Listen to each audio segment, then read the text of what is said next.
Hello friends, welcome to your very own channel Femi How. In this very short video tutorial, you are going to learn how to add or insert superscript and subscript in Google Docs. Friends, you can see I have opened an online version of Google Docs in my laptop. Now I want to insert superscript. To insert superscript, simply type your text.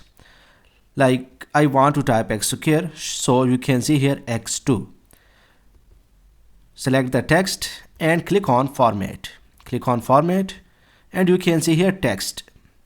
In text, superscript. Click on superscript and you can see the text has been converted or in superscript. Now, if you want to add or insert subscript, again select the text, click on format, text, and you can see here subscript. Now friends, let's learn shortcut key for subscript and superscript. The shortcut key for superscript is Control, full stop or dot. For subscript, Control, comma.